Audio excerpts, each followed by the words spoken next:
নমস্কার বন্ধুরা, আমি মাধুরী নিয়ে চলে এসেছি তোমাদের জন্য নতুন আরেকটা ভিডিও। আগের দিন তোমরা দেখেছিলে মা মনসার ঘট বদলানো। আজকে আমি তোমাদের সাথে শেয়ার করব তার পরের দিনের নিয়ম, আমাদের হলুদ কোটা এবং শ্রী বানানো। তো আজকেই ছিল সেই নিয়মটি। সকাল সকাল সবাই চলে এসেছিলেন, পাড়ার কাকিমা জেঠিমারা, যারা 5 জন স্ত্রী দরকার। তো সেই সবাই মিলে আমরা শুরু করে দিয়েছিলাম জোগাড়। দেখতেই পাচ্ছ আমি শ্রী বানানোর জন্য চালের গুঁড়ো, ডালের গুঁড়ো এবং যেহেতু ওটা আমি আগে হলুদ বানাই, তো হলুদ গুঁড়ো সব দিয়ে আমি রেডি করে রাখছি। এবং পরে আমরা হলুদ কোটার জন্য যা যা আমাদের দরকার ছিল সেগুলো সব রেডি করে নিয়েই বসেছিলাম। তো এইভাবে আমাদের শুরু হয়ে গেছিলো আজকের সব রিচুয়ালসগুলো। দেখতে থাকো পুরো ভিডিওটা ভালো লাগলে অবশ্যই লাইক, শেয়ার, কমেন্ট করো এবং নতুন থাকলে চ্যানেলটিকে সাবস্ক্রাইব করে নিও।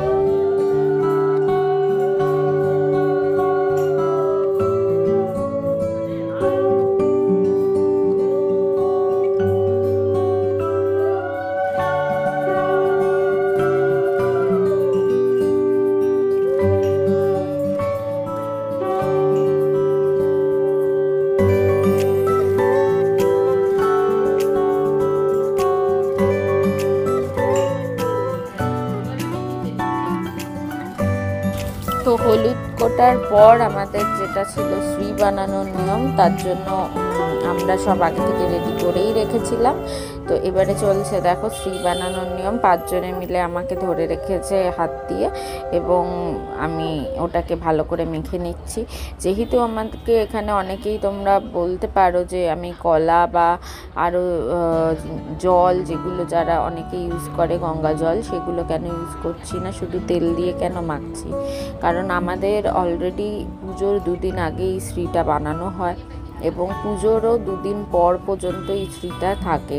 তো অয়েল ব্রাশ করলেও না অনেক সময় কলা দিলে বা জল দিলে আমি দেখেছি এটায় হালকা ফাঙ্গাস লেগে যাওয়ার একটা প্রবণতা থাকে। তো সেই কারণে আমরা কলা বা গঙ্গা জল কোনোটাই ইউজ করি না, আমরা পুরোটাই একদম তেল দিয়ে মাখি। তো এইভাবে আমি শ্রী বানানোর পুরো ভিডিও একটা তোমাদের সাথে অবশ্যই শেয়ার করব। তো আপাততর জন্য তোমরা দেখে নাও যে আমি কীভাবে কীরকমভাবে কী করছি।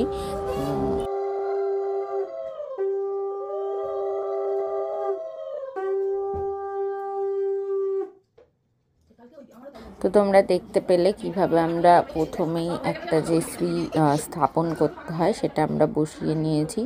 যেহেতু এইবারে আমি, তোমরা সবাই হয়তো রিলসে দেখেইছো আমার, যে আমি গণেশ বানিয়েছিলাম, তাই আমি একটা গোল লাড্ডু বল টাইপের বানিয়ে ওটা আগে বসিয়ে নিয়েছিলাম। দেন আমি আস্তে আস্তে ওগুলো করেছিলাম। তো তাই পুরো ভিডিওটা তোমরা দেখতে থাকো, দেখতে পাবে যে আমরা কীরকম স্টেপ বাই স্টেপ সব করছি। এরপর যেহেতু আমি অলরেডি অনেকটা হলুদ তৈরি করে নিয়েছিলাম, মানে হলুদ কালারটা তৈরি করে নিয়েছিলাম, তো এরপরে নেক্সট আমি করছিলাম আরেকটা সাদা তৈরি করছিলাম। যেহেতু আমার অন্য কালারও প্রয়োজন ছিল, তো সেই সাদাটাকে আমি তৈরি করে নিচ্ছিলাম নিজের মতো করে, যাতে আমি যে কোনো কালার তাতে অ্যাড করতে পারি। তো আমার মাথায় তখন অন্য আরেকটা আইডিয়া আসছিল, তাই জন্যই আমি অ্যাকচুয়ালি ওইটুকু রঙটাকে আলাদা করে আলাদা কালার করার কথা ভাবছিলাম। তো তোমরা যখন শ্রী বানানোর ভিডিওটা পাবে তখন তোমরা ওটা দেখলেই বুঝতে পারবে যে এটার সাথে আমি কি করছিলাম। এবং তারপরে ছিল আমাদের মিষ্টি দেওয়ার পালা। সবাইকে পানের মধ্যে একটি করে সুপারি দিয়ে সেই মিষ্টি দেওয়া হয়। দেখো কি সুন্দর করে আমি সবাইকে দিচ্ছি এবং সবাই কি সুন্দর করে গ্রহণও করছে। তো এই ছিল আমাদের পুরো সেই দিনের রিচুয়ালস। যা যা থাকলো তোমাদেরকে আমি যতটা পারলাম দেখানোর চেষ্টা করলাম। এবারে আমি নেক্সট ভিডিও নিয়ে আসছি শ্রী মেকিংয়ের ভিডিও। সাথে থেকো, পাশে থেকো, ভালো থেকো।